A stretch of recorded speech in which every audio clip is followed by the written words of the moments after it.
സുജാത. അങ്ങനെ ആവേശകരമായ തുടക്കത്തിൽ 53 മിനിറ്റ് മാത്രം ബാക്കി. പ്രിയപ്പെട്ട പ്രേക്ഷകർക്ക് ഒരിക്കൽ കൂടി സ്വാഗതം. നമസ്തേ. ബീഹാറിന്റെ വിധി അറിയാൻ എക്സിറ്റ് പോളുകൾ നാം കണ്ടു കഴിഞ്ഞു, വിലയിരുത്തലുകൾ കണ്ടു കഴിഞ്ഞു. നിഷ്പക്ഷമെന്ന് വാദിക്കുന്ന വിലയിരുത്തലുകളിൽ പോലും കണ്ടത് പ്രോ ഇൻകംബൻസി എന്നാണ്. 60% സാധ്യത നിലവിലുള്ള സർക്കാർ തിരിച്ചെത്താനാണ് എന്നുള്ളതാണ് പറഞ്ഞു വയ്ക്കുന്നത്. പലതരത്തിലുള്ള എക്സിറ്റ് പോളുകൾ നാം കണ്ടു. ഒരു കാലത്ത് പിന്നാക്കാവസ്ഥയുടെ പര്യായമായിരുന്നു ബീഹാറെങ്കിൽ, ഗതിയില്ലാത്തവൻ്റെ പര്യായമായിരുന്നു ബീഹാറിയെങ്കിൽ, ബീഹാർ എന്ന് വളർച്ചയുടെ പാതയിലാണ്.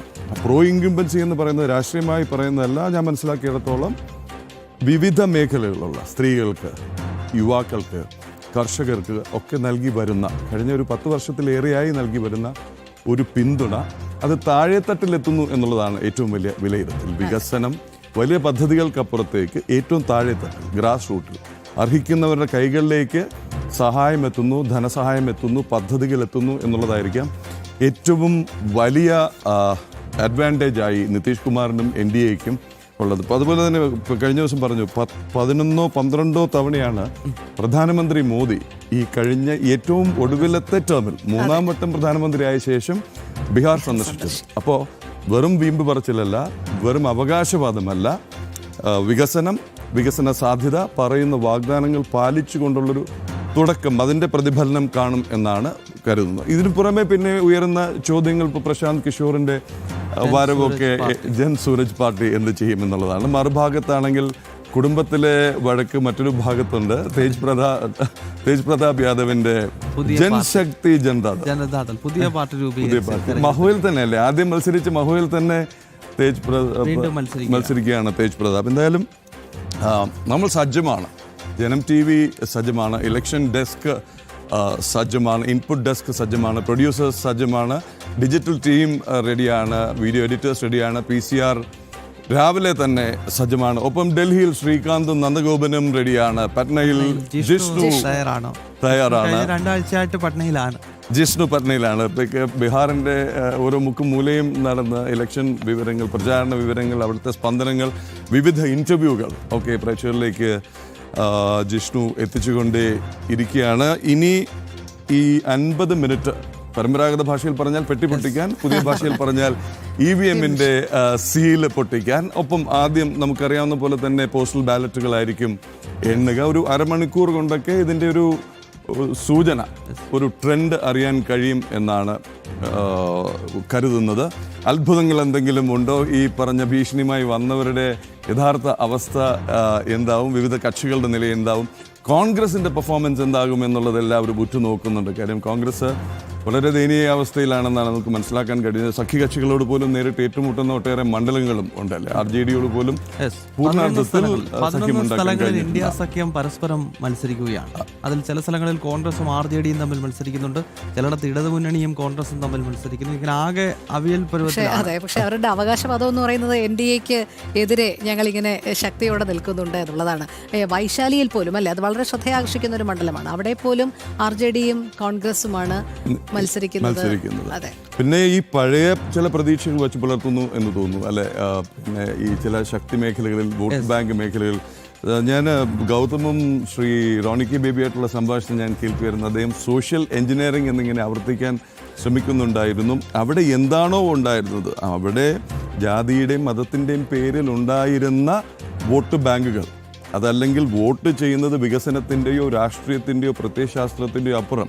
ഓർക്കണം, ഒരു കാലത്ത് രാഷ്ട്രീയത്തിൻ്റെ വിളനിലമായിരുന്നു, യഥാർത്ഥ രാഷ്ട്രീയത്തിൻ്റെ വിളനിലമായിരുന്ന ബീഹാറിലും UPയിലും കൊണ്ടുവന്ന ഒരു കൾച്ചർ ഉണ്ടായിരുന്നു. ഒരു യാദവ മുസ്ലിം കോമ്പിനേഷൻ ഉണ്ടാക്കി ആ തരത്തിൽ മാത്രം വോട്ട് തേടുന്ന, അതല്ലെങ്കിൽ മറ്റൊരു സ്ഥലത്ത് കുറച്ച് പിന്നാക്കക്കാരുടെ വോട്ട് ബാങ്ക് ഉണ്ടാക്കി വോട്ട് തേടുന്ന ആ അർത്ഥത്തിൽ റോണിക്കി ബേബി സാർ പറഞ്ഞ വളരെ കറക്റ്റാണ്. സോഷ്യൽ എഞ്ചിനീയറിംഗ് നടപ്പാക്കി എന്ന് പറഞ്ഞാൽ വോട്ട് വികസനത്തിൻ്റെ അടിസ്ഥാനത്തിൽ, വോട്ട് മുന്നോട്ട് വയ്ക്കുന്ന ആശയങ്ങളുടെ അടിസ്ഥാനത്തിൽ എന്നൊക്കെയായി സോഷ്യൽ എഞ്ചിനീയറിംഗ് എന്നതിനപ്പുറത്തേക്ക് സോഷ്യൽ റിഫോം എന്ന് നമുക്ക് അതിനെ വിളിക്കാം എന്നെനിക്ക് തോന്നുന്നു. സാമ്പത്തിക സാമൂഹിക മേഖലകളിൽ കൊണ്ടുവരുന്ന വികസനത്തിൻ്റെ ആ അർത്ഥത്തിലാണെങ്കിൽ ശരിയാണ്, എഞ്ചിനീയറിംഗ് തന്നെയാണ് കാര്യം.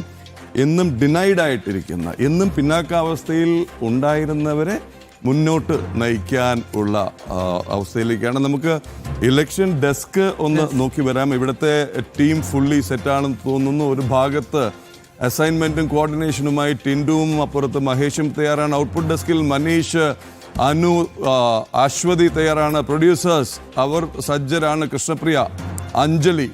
ഡിജിറ്റൽ ഡെസ്ക് റെഡിയാണ് അശ്വിനിയുടെ നേതൃത്വത്തിൽ. അങ്ങനെ ശ്യാം ബാബു കോറത്തും തയ്യാറാണ് ഡെസ്കിൽ എന്ന് കരുതുന്നു. ശ്യാം, എന്താണ് ഇവിടുത്തെ തയ്യാറെടുപ്പുകൾ? സജ്ജമായോ നാം?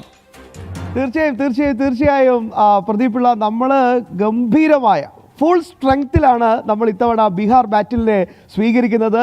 ഒരുപക്ഷെ മണ്ഡൽ കമ്മീഷൻ ഉഴുതുമറിച്ചിട്ട് ഒരു ഭൂമികയുടെ ജനവിധി എന്താണെന്നറിയാൻ രാജ്യം മുഴുവൻ വലിയ രീതിയിൽ തന്നെ ആഗ്രഹിക്കുന്നുണ്ടാവും. സ്വാഭാവികമായിട്ടും മലയാളികൾക്ക് വലിയ താല്പര്യമുണ്ടാവും. പ്രത്യേകിച്ച് ഇവിടുന്ന് ഒരു മനുഷ്യൻ അവിടെ എത്തി പല സ്ഥലങ്ങളിലും കുളത്തിൽ ചാടി മറ്റ് ചില ആരോപണങ്ങളൊക്കെ ഉന്നയിച്ച് അത് കഴിഞ്ഞ് വീണ്ടും അങ്ങ് പോയി, കാണുന്നില്ല. അങ്ങനെ ആരൊക്കെയോ വിളിച്ചു ചേർത്ത് അദ്ദേഹത്തെ വീണ്ടും തിരിച്ച് ബീഹാറിൽ കൊണ്ടുപോയി. അങ്ങനെ അദ്ദേഹത്തിന് വളരെയധികം പിന്തുണയുള്ളൊരു നാട് കൂടിയാണ് ഇവിടെ. അപ്പോൾ സ്വാഭാവികമായിട്ട് എല്ലാവരും ശ്രദ്ധിക്കുന്നുണ്ടാവും ബീഹാറിൽ എന്താണ് സംഭവിക്കാൻ സാധ്യത ഉണ്ടാകുക എന്നത്.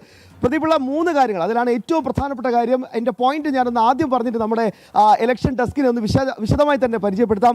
ഏറ്റവും പ്രധാനപ്പെട്ട പോയിന്റ് നിതീഷ് കുമാർ എന്ന ആ ഒരു സ്ട്രെങ്ത് തന്നെയാണ്. 2005 നിതീഷ് കുമാർ ബീഹാറിൻ്റെ തലപ്പത്തേക്ക് എത്തിയപ്പോൾ അവിടെ ഉണ്ടായിരുന്ന ഒരു വലിയ ജംഗിൾ രാജ്, അതിന് അറുതി വരുത്തിക്കൊണ്ടാണ് നിതീഷ് കുമാറിൻ്റെ ഒരു മാസ് എൻട്രി ബീഹാറിലേക്ക് വരുന്നത്. സ്വാഭാവികമായിട്ടും അതുവരെ ഉണ്ടായിരുന്ന ഒരു യാദവ് മുസ്ലിം ബെൽറ്റിൻ്റെ ഒരു അപ്രമാദിത്യം അത് മൊത്തത്തിൽ ഇല്ലാതാക്കി ഒരു എക്സ്ട്രീം ബാക്ക്വേർഡ് കമ്മ്യൂണിറ്റികൾക്ക് കൂടുതൽ പ്രാധാന്യം കൊടുത്തുകൊണ്ട് അദ്ദേഹം ഉണ്ടാക്കിയ ഒരുപാട് കാര്യങ്ങൾ, ഇത് വലിയ രീതിയിൽ തന്നെ NDAക്ക് ഗംഭീരമായൊരു വിജയം പ്രവചിക്കാൻ എക്സിറ്റ് പോളുകൾക്ക് ഇപ്പോഴും സാധിക്കുന്നത് ഒരു ഫാക്ടർ നിതീഷ് കുമാർ തന്നെയാണ് എന്ന് നിസ്സംശയം നമുക്ക് പറയാൻ സാധിക്കും. രണ്ടാമത്തെ പ്രധാനപ്പെട്ട ഒരു പോയിന്റ്, അത് കൃത്യമാണ്. നിതീഷിനൊപ്പം BJPക്കൊപ്പം നരേന്ദ്രമോദിക്കൊപ്പം കൃത്യമായി തന്നെ അവിടുത്തെ വനിതാ വോട്ടർമാർ അടിയുറച്ച് നിൽക്കുന്നു എന്ന് തന്നെയാണ് ഏറ്റവും പ്രധാനപ്പെട്ട കാര്യം. അത് നമ്മൾ നിരന്തരം കണ്ടതാണ്. 2005 മുതൽ ഇങ്ങോട്ട് നിതീഷ് രാജിൻ്റെ ഓരോ സമയം എടുത്തു നോക്കിയാൽ നമുക്കത് കാണാൻ സാധിക്കും. വനിതാ വോട്ടർമാർ കൃത്യമായി തന്നെ സാമൂഹ്യക്ഷേമത്തിനൊപ്പം നിതീഷിൻ്റെ മദ്യവർജന അല്ലെങ്കിൽ മദ്യനിരോധന നയങ്ങൾക്കൊപ്പം ഒക്കെ ശക്തമായി തന്നെ അടിയുറച്ച് നിൽക്കുകയാണ്. പ്രദീപിന് ചിന്തിക്കാൻ പറ്റുമോ, 6 മണിക്ക് ശേഷം ബീഹാറിലെ തെരുവിൽ ഒന്ന് ഇറങ്ങാൻ പോലും ഭയപ്പെട്ടിരുന്ന ഒരു കാലം, ഒരു ഇരുണ്ട കാലം, ആ കാലഘട്ടത്തിന് അറുതി വരുത്തിക്കൊണ്ടാണ് കൃത്യമായി തന്നെ നിതീഷ് രാജ് BJPയുടെ പങ്കാളിത്തത്തോടു കൂടി ബീഹാറിൽ അരങ്ങേറി. എന്തായാലും അതിനുള്ള വലിയ രീതിയിലുള്ള അംഗീകാരം ഉണ്ടാകുമെന്ന് തന്നെയാണ് എക്സിറ്റ് പോളുകളും കൃത്യമായി തന്നെ പ്രവചിക്കുന്നത്. മറ്റൊരു പ്രധാനപ്പെട്ട കാര്യം, നരേന്ദ്ര ദാമോദർ ദാസ് മോദി, അദ്ദേഹത്തിനുള്ള ഒരു വലിയ വോട്ട് ബാങ്ക്, അദ്ദേഹത്തിന് മാത്രമായി ഒരു വലിയ വോട്ട് ബാങ്ക് ഉള്ള ഒരു സംസ്ഥാനം കൂടിയാണ് ബീഹാർ. അതുകൊണ്ട് തന്നെ അതും വലിയ രീതിയിൽ തന്നെ NDAക്ക് ആത്മവിശ്വാസം നൽകുന്നുണ്ട് എന്ന് തന്നെയാണ് ഏറ്റവും പ്രധാനപ്പെട്ട കാര്യം.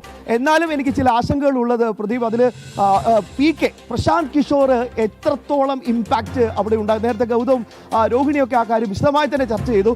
PK എന്ത് നേടും? PK നേടുന്ന വോട്ടുകൾ സ്വാഭാവികമായിട്ടും അത് ഏതെങ്കിലും തരത്തിൽ NDAക്ക് ഒരു ക്ഷീണം ഉണ്ടാക്കുമോ എന്ന തരത്തിൽ ചില വിശകലനങ്ങളൊക്കെ ദേശീയ തലത്തിൽ വരുന്നുണ്ട്. എന്തായാലും ഒരു കാര്യം, നമ്മൾ ഇനി വോട്ടെണ്ണാൻ കൃത്യമായി പറഞ്ഞാൽ ഏതാണ്ട് 35 മിനിറ്റുകൾ മാത്രമേ ഉള്ളൂ. എങ്കിൽ പോലും ഒരു ടാർഗറ്റിലേക്ക് അല്ലെങ്കിൽ ഒരു കൃത്യമായി തന്നെ ഒരു അഭിപ്രായത്തിലേക്ക് ഈ നിമിഷം നമുക്ക് പറയാൻ സ്വാതന്ത്ര്യമുണ്ടല്ലോ പ്രദീപ്. അത് വെച്ച് പറയുകയാണ്, എന്തായാലും എക്സിറ്റ് പോൾ ഫലങ്ങൾക്ക് അനുസൃതമായിട്ടുള്ളൊരു നേട്ടത്തിലേക്ക് NDA മുന്നേറും എന്നൊരു വിശ്വാസത്തോടു കൂടി ഞാനിതാ ടീം ജനത്തെ പരിചയപ്പെടുത്തുകയാണ്. നമുക്കിന്ന് ശക്തമായി തന്നെ നമ്മുടെ ഫ്ലോറും കൂടി പ്രിയപ്പെട്ട പ്രേക്ഷകർ കാണുകയാണ്. നമ്മളെ ന്യൂസ് ഡെസ്ക് സജ്ജീകരിച്ച് റെഡിയായി ഇരിക്കുകയാണ്. ബീഹാർ ബാറ്റിൽ എന്ത് തന്നെയായാലും അത് വേഗത്തിൽ തന്നെ പ്രേക്ഷകരിലേക്ക് എത്തിക്കാനുള്ള എല്ലാ സജ്ജീകരണങ്ങളും ഇവിടെ തയ്യാറാണ്. ഇത് നമ്മുടെ ഇൻപുട്ട് ഡെസ്കാണ്. ഓരോ അപ്ഡേറ്റ്സും വളരെ വേഗത്തിൽ കൃത്യമായി തന്നെ പ്രേക്ഷകർക്ക് ഈ മനോഹരമായ സ്ക്രീനിൽ ടാലി കൃത്യമായി തന്നെ രേഖപ്പെടുത്തിക്കൊണ്ട് വളരെ വേഗത്തിൽ അത് ചെയ്യാൻ സാധിക്കും. ഇവിടെ പ്രേക്ഷകർക്ക് സാധിക്കാൻ നമ്മുടെ ഔട്ട്പുട്ട് ഡെസ്കാണ്. എത്ര മനോഹരമായി തന്നെ സെറ്റ് ചെയ്ത് വെച്ചിരിക്കുന്നത് നോക്കൂ. നമ്മുടെ ഔട്ട്പുട്ട് ഡെസ്ക് അത് അനു, സുരാജ് ഉൾപ്പെടെ നേതൃത്വം നൽകുന്ന നമ്മുടെ ഗംഭീരമായ ഔട്ട്പുട്ട് ഡെസ്കാണ്. കൃത്യമായി തന്നെ എല്ലാ ഗ്രാഫിക്സുകളും ഒക്കെയായി പുതിയ രീതിയിൽ ഒരു ജനം 2.0 എന്ന് പറഞ്ഞാൽ പോലും തെറ്റില്ല. അങ്ങനെ വളരെ മനോഹരമായ രീതിയിലുള്ള ഒരു ഇടപെടലുമായി നമുക്ക് ഇത്തവണത്തെ ബീഹാർ ബാറ്റിൽ കൃത്യമായി തന്നെ സ്വീകരിക്കാം. ഒപ്പം പ്രദീപ്, നമ്മുടെ ഡിജിറ്റൽ ടീമിനെയും കൂടി ഞാൻ പ്രിയപ്പെട്ട പ്രേക്ഷകർക്ക് പരിചയപ്പെടുത്തുകയാണ്. ഇതാണ് നമ്മുടെ ഡിജിറ്റൽ ടീം, നമ്മുടെ എഡിറ്റേഴ്സ്, നമ്മുടെ ഡിജിറ്റൽ ടീം. എല്ലാ വിഷ്വൽസും കൃത്യമായി തന്നെ വളരെ വേഗത്തിൽ പ്രിയപ്പെട്ട പ്രേക്ഷകരിലേക്ക് എത്തിക്കാനുള്ള സജ്ജീകരണത്തിലാണ് ഇപ്പോഴും. അവരൊക്കെ എന്താ പറയുക, നിരന്തരമായ സജീവമായ ജോലിയിലാണ് പ്രദീപ്. എന്തായാലും ഒരു കാര്യം, ജനവിധി എന്തായാലും അത് കൃത്യമായി തന്നെ ഇടവേളകളില്ലാതെ കൃത്യമായി തന്നെ നമ്മുടെ പ്രിയപ്പെട്ട പ്രേക്ഷകരിലേക്ക് എത്തിക്കാനുള്ള എല്ലാ സജ്ജീകരണങ്ങളുമാണ്. പ്രേക്ഷകരെ, ഇതാണ് ടീം ജനത്തിന്റെ പുതിയ ഭാവം, പുതിയ studio. Over to you Pradeep. Right, ശ്യാമിനെ പോലെ തന്നെ എൻ്റെ ഡെസ്ക് നല്ല എനർജിയിലാണ്, ആവേശത്തിലാണ്, ഫോക്കസ്ഡ് ആണ്.